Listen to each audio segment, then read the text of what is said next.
అటు వైకాపా ఇటు టీడీపీ కూటమి పార్టీలు రాష్ట్రానికి రాహుకేతువులుగా దాపురించాయని దొందేనని రాజ్యసభ మాజీ సభ్యులు కాంగ్రెస్ పార్టీ రాష్ట్ర ముఖ్య అధికార ప్రతినిధి డాక్టర్ నర్రెడ్డి తులసిరెడ్డి ధ్వజమెత్తారు. ఆదివారం బద్వేల్లో మీడియా సమావేశంలో మాట్లాడుతూ వైకాపా ప్రభుత్వం గత 5 సంవత్సరాల్లో రాష్ట్రాన్ని అప్పులు, అరాచక, మద్య, గంజాయి, డ్రగ్ ఆంధ్రప్రదేశ్గా తయారు చేసిందన్నారు.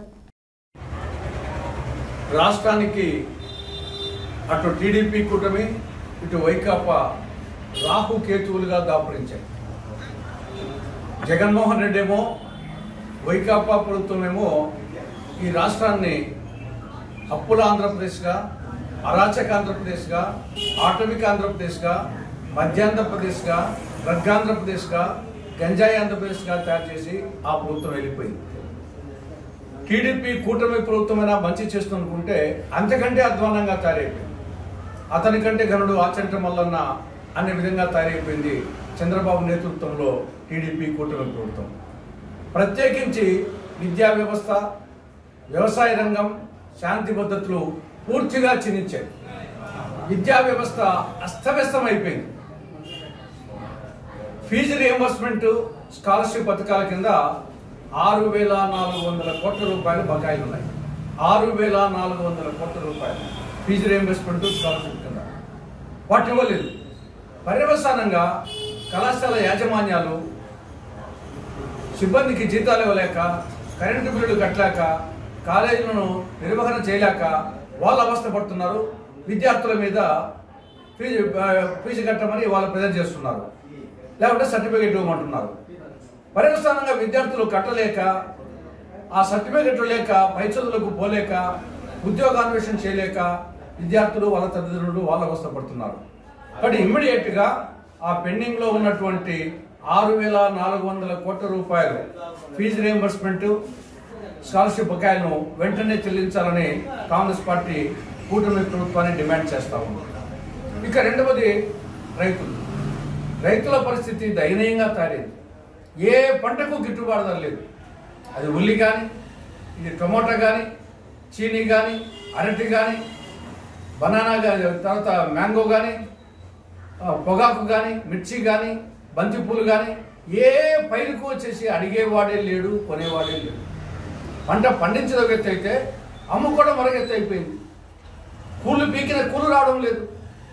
పొలాల మీదనే వదిలేస్తున్నారు, గొర్రెలకు బర్రెలకు వదిలేస్తున్నారు. ఇటువంటి క్లిష్ట పరిస్థితుల్లో రాష్ట్ర ప్రభుత్వము మార్కెట్ ఇంటర్వెన్షన్ స్కీమ్ ద్వారా రైతులకు గిట్టుబాటు ధర కల్పించాల్సిన పరిస్థితి ఉంది. కానీ మాటలు తప్ప చేతలు లేవు. కొంటామని చెప్పేయడం తప్ప ఇక్కడ కొనింది లేదు, ప్రభుత్వం పెట్టింది లేదు. కాబట్టి ఇమ్మీడియట్గా రాష్ట్ర ప్రభుత్వం మార్కెట్ ఇంటర్వెన్షన్ స్కీమ్ ద్వారా రైతులు పండించిన పంటలను కొనుగోలు చేసి వాటికి గిట్టుబాటు ధర కల్పించాలని కాంగ్రెస్ పార్టీ డిమాండ్ చేస్తారు. ఇక మూడవది శాంతి భద్రతలు. ఏ రోజు పేపర్ చూడాలన్నా భయమేస్తాను. మధ్యమత్తులో కొడుకు తల్లిని చంపాడు, మధ్యమత్తులో తండ్రి కొడుకుని చంపాడు, మధ్యమత్తులో కొడుకు తండ్రిని చంపాడు, మధ్యమత్తులో తల్లి బిడ్డలను సంఘటనకరతో బాధతా ఉంది. ఇవే వార్తలు, ఎడ చూసినా ఇవే వార్తలు. ప్రొద్దుటూరులో కొడుకు వచ్చేసి తల్లిని హత్య చేశాడు. ఒక వేణుగోపాల్ రెడ్డి అనే ఒక వడ్డీ వ్యాపారిని చంపేసేసి కుందు నదిలో వేసేశారు. తర్వాత మొన్న కర్రల సమరం, మాలమల్లేశ్వర స్వామి కర్రల సమరంలో 2 చనిపోయినారు, 100 మందికి పైగా గాయాలు.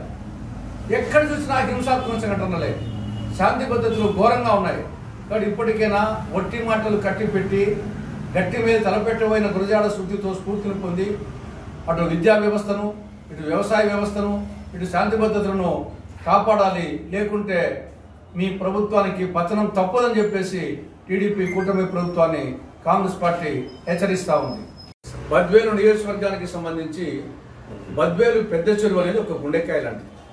బద్వేలు పెద్ద చెరువులో నీళ్లుంటే అటు త్రాగునీటికి కానీ, ఇటు చుట్టుపక్కల భూగర్భ జలాలు పెరిగితాయి, తర్వాత కాలువ ద్వారా నీళ్లు పారుతాయి. కానీ దురదృష్టవశాత్తు పెద్ద చెరువుకు నీళ్లు రావడం లేదు. సమీపంలోనే ఒక 20 కిలోమీటర్ల దూరంలో సోమశిల బ్యాక్ వాటర్ వస్తుంది.